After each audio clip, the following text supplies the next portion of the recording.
سوال کیا تھا کہ پیغمبر کی بیوی کے ساتھ امتی کا نکاح جائز کیوں نہیں؟ آپ نے حرمت کی 2 وجہ بیان فرمائی۔ بعض علماء نے فرمایا کہ یہ امت کی ماں ہے اور ماں کے ساتھ بیٹے کا نکاح نہیں ہو سکتا، اور آپ میں سے بعض نے فرمایا کہ چونکہ نبی زندہ ہیں اور زندہ کی بیوی کے ساتھ کسی کا نکاح نہیں ہوتا۔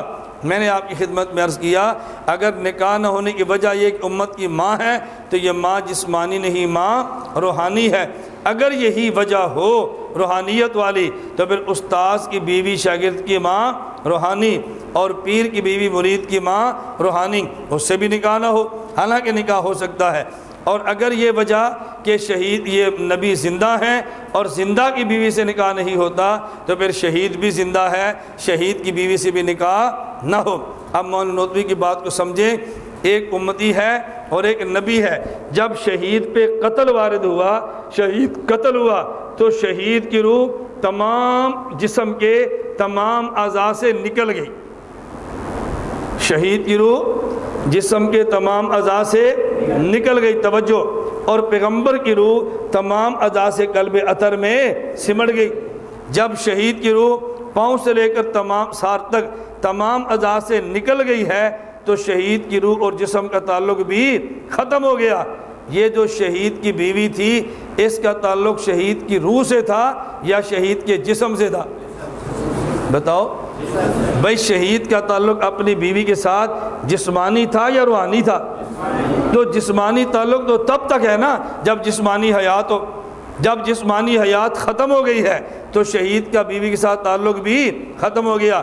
اب جب قبر میں روح کا اعادہ کر کے، روح کو لٹا کے شہید کو حیات ملی ہے، اب شہید کی بیوی شہید کے نکاح میں تھی نہیں بلکہ وہ بیوہ بن چکی تھی، اب اس کے ساتھ کسی اور کا نکاح ہو سکتا ہے۔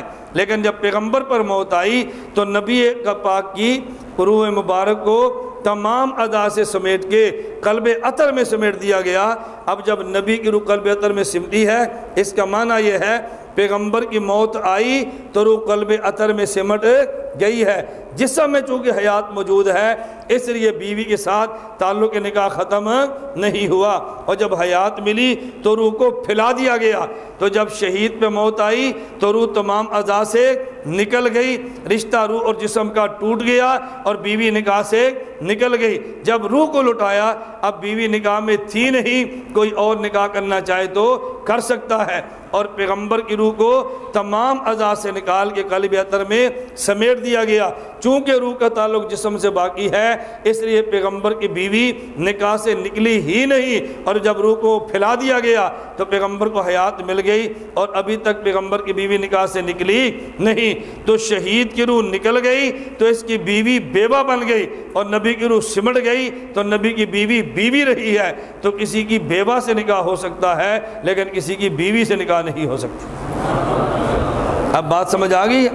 کسی کی بیوہ سے نکاح ہو سکتا ہے لیکن بیوی سے نکاح نہیں ہو سکتا۔ تو پیغمبر کے جانے کے بعد پیغمبر کی بیوی بیوی رہتی ہے، اور شہید کے جانے کے بعد شہید کی بیوی بیوہ بن جاتی ہے۔